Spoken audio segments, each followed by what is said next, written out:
Hi friends, welcome to sandies kitchen hub. ఈరోజు మనం చేసే recipe mix veg kofta curry. మరి దాని తయారీ విధానం ఏంటో చూద్దాము. ఒక బౌల్ తీసుకోండి. దాంట్లో నేను 4 పొటాటో తీసుకున్నాను, ఆలు. ఇది చక్కగా బాయిల్ చేసి స్మాష్ చేసి వేసేసుకుందాం దీంట్లో.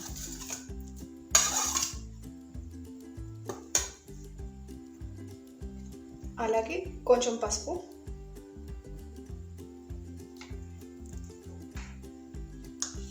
ఒక 1 టేబుల్ స్పూన్ ధనియాల పొడి, ఒక 1/2 టేబుల్ స్పూన్ కారం, ఒక టేబుల్ స్పూన్ గరం మసాలా, ఒక 1/2 టేబుల్ స్పూన్ జీలకర్ర పొడి, ఉప్పు తగినంత,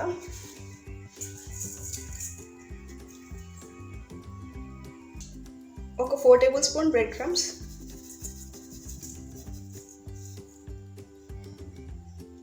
ఒక 4 టేబుల్ స్పూన్ మైదా. ఇవన్నీ వేసిన తర్వాత ఒకసారి కలుపుకోండి. ఇవన్నీ చక్కగా మిక్స్ అయ్యేటట్టు కలుపుకోండి.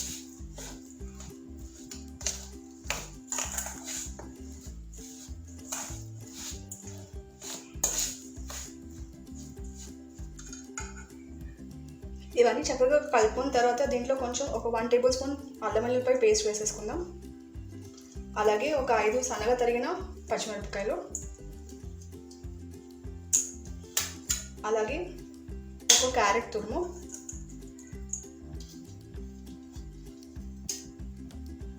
అలాగే ఒక క్యాప్సికమ్. ఇవన్నీ కూడా వేసి కలుపుకుందాం చక్కగా.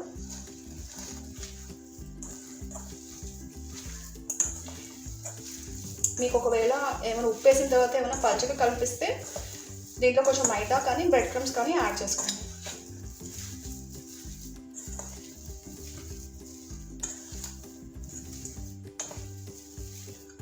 అన్నీ మిక్స్ అయ్యేటప్పుడు చక్కగా కలుపుకోండి. ఇప్పుడు మనం కోఫ్తా చేసుకుందాము.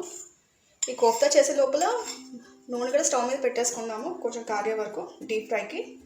ఇప్పుడు చేతిలో కొంచెం నూనె తీసుకోండి. ఇప్పుడు దీన్ని కోఫ్తా చేసుకుందాము.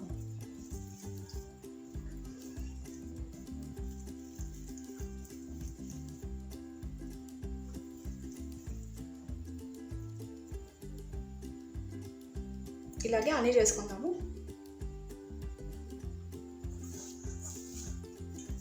కొంచెం చిన్నగా తీసుకోండి, లేదంటే కొంచెం మీ ఏ సైజ్ కావాలంటే ఆ సైజ్ తీసుకోవచ్చు.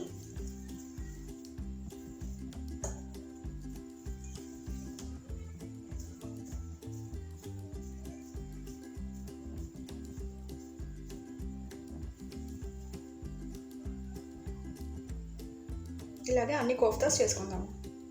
మన కోఫ్తా బాల్స్ రెడీ అయిపోయి ఇప్పుడు దీన్ని డీప్ ఫ్రై చేసుకుందాము. వేడెక్కిపోయిందండి. ఇప్పుడు కోఫ్తా బాల్స్ వేసేసుకుందాం దీంట్లో.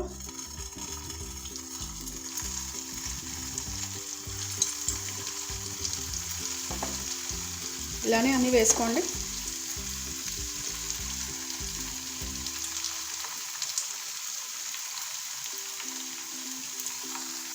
ఇప్పుడు దీన్ని డీప్ ఫ్రై చేసుకుందాము. కొంచెం ఫస్ట్ హైలో పెట్టండి, దాని తర్వాత కొంచెం వేగిన తర్వాత మీడియం ఫ్లేమ్లో పెట్టుకోండి.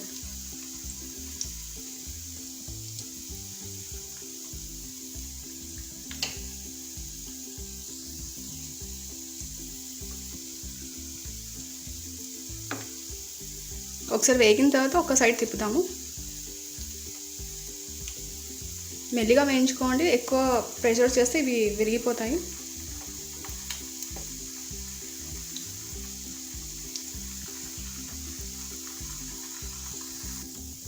ఇదిగోండి, ఇవి చక్కగా వేగిపోయాయి.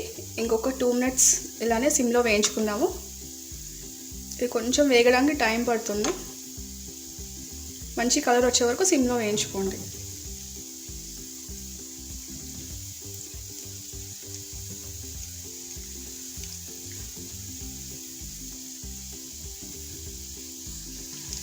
మన కోఫ్తాస్ వేగిపోయండి. ఇప్పుడు దీన్ని ఒక సర్వింగ్ ప్లేట్లోకి తీసుకుందాము. ఇగోండి మన కోఫ్తా రెడీ అయిపోయాయి.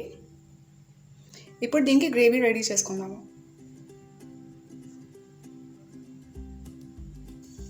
ఇప్పుడు ప్యాన్లో ఒక 5 టేబుల్ స్పూన్ ఆయిల్ వేసుకొని దీంట్లో స్లైస్ చేసిన ఆనియన్స్ వేసేసుకుందాము. ఇక్కడ నేను 4 మీడియం సైజ్ ఆనియన్స్ తీసుకున్నాను.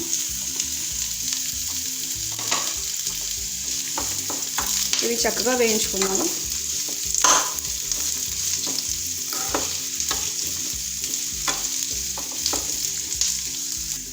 ఉల్లిపాయలు కొంచెం వేగిపోయాయండి.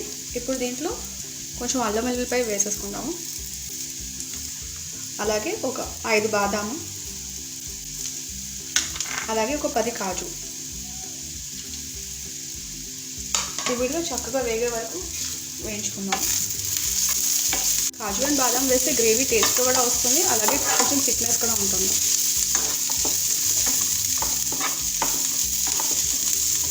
ఇవి ఇంకొక 5 నిమిషాలు వేయించుకుందాం. ఇలానే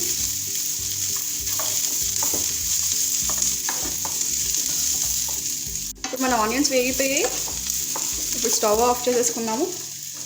దాని తర్వాత ఇవి చల్లగా వరకు వెయిట్ చేద్దాం. దాని తర్వాత దీన్ని మిక్సీ చేసుకుందాము. ఇప్పుడు మిక్సీ జార్ తీసుకొని మనం ఆల్రెడీ ఫ్రై చేసి పెట్టుకున్న ఆనియన్స్, కాజు అన్నీ దీంట్లో వేసేసుకుందాము. వేసుకొని ఇవి నీళ్ళు వేసుకోకుండా పేస్ట్ చేసుకున్నాము.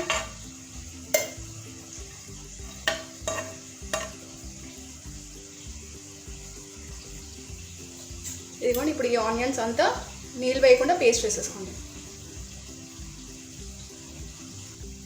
ఇదిగోండి, ఇలా పేస్ట్ చేసుకోవాలి. ఇప్పుడు దీంట్లో పెరుగు వేసుకుందాం. ఒక 4 టేబుల్ స్పూన్. పెరుగు పుల్లగా ఉండకూడదు, చూసుకుని వేసుకోండి.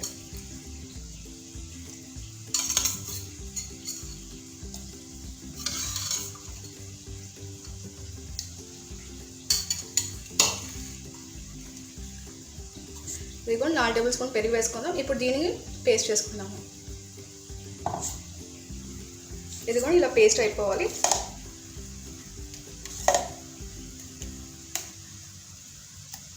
దీంట్లో నీళ్ళు అసలు వేయకూడదు. సో ఇలా చక్కగా థిక్గా ఉంటుంది పేస్ట్.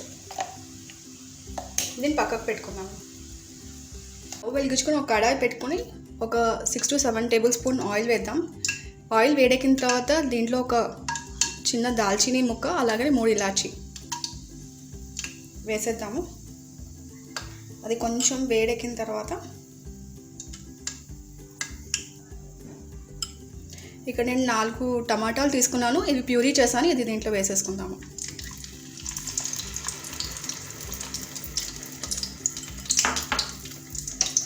వేసుకొని ఒకసారి కలుపుకోండి.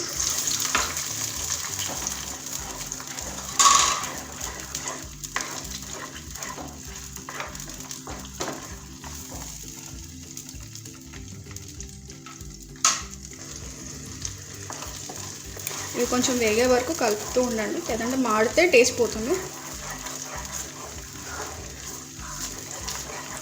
ఇది ఒక 5 నిమిషాలు వేగుతుంది. సో దీన్ని ఒకసారి సిమ్లో పెట్టేసి వేయించుకున్నాను.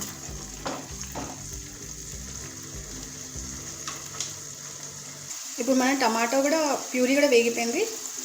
ఇప్పుడు దీంట్లో ఒక 1.5 టేబుల్ స్పూన్ ధనియాల పొడి వేద్దాం. అలాగే ఒక 1/2 టేబుల్ స్పూన్ కన్నా తక్కువ కొంచెం పసుపు,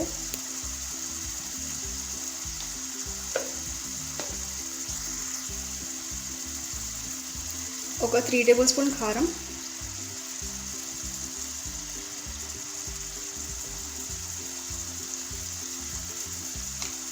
కారం తక్కువ తినేవాళ్ళు కొంచెం తక్కువ వేసుకోండి. 1/2 టేబుల్ స్పూన్ జీలకర్ర పొడి, ఒక 1 table spoon kitchen king masala. ఇవన్నీ వేసిన తర్వాత ఒకసారి కలుపుకోండి.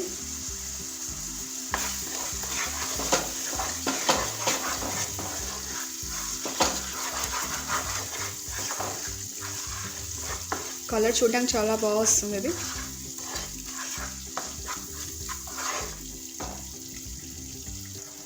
ఇవి చక్కగా అన్నీ వేగిపోయాయి. సో ఇప్పుడు మనం ఏదైతే ఉల్లిపాయ పేస్ట్ చేసుకున్నామో ఆ పేస్ట్ దీంట్లో వేసేసుకుందాము.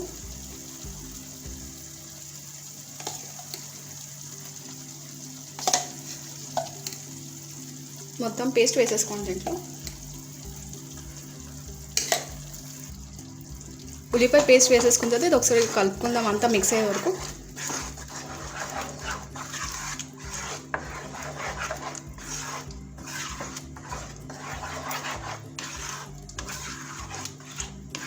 చక్కగా కలుపుకోండి సో దట్ మసాలా అంతా ఈ గ్రేవీకి కూడా అంటేటట్టు.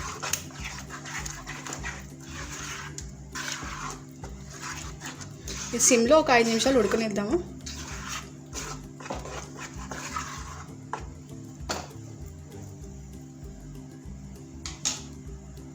ఇప్పుడు దీంట్లో తగినంత ఉప్పు వేసేసుకుందాము.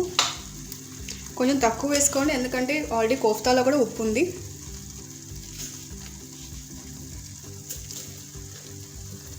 ఉప్పు వేసుకుని ఒకసారి కలుపుకుందాము.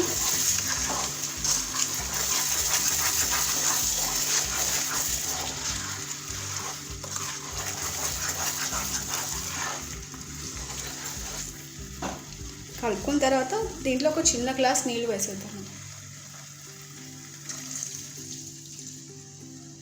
మరీ ఎక్కువ వేయకండి, ఒక గ్లాస్ చాలు.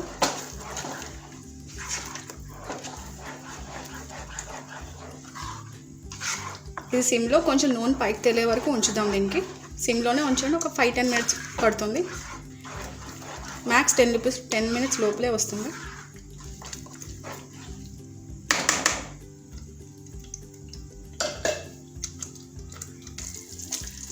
మన కోఫ్తా గ్రేవీ రెడీ అయిపోయింది. ఇదిగోండి ఆయిల్ కూడా పైన చక్కగా తేలిపోయింది.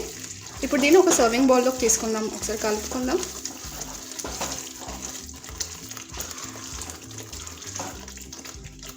ఇప్పుడు దీన్ని ఒక సర్వింగ్ బౌల్లోకి తీసుకుందాం. దీంట్లో ముందు కోఫ్తా పెట్టుకుందాము.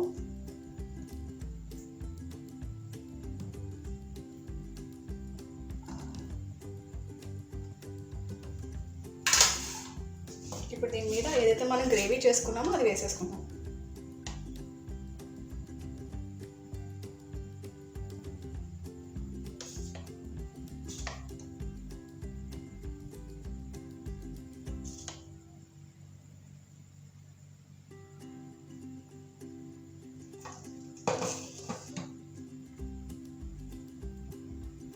ఇప్పుడు దీని మీద కొంచెం కొత్తిమీర వేసేసుకుందాం.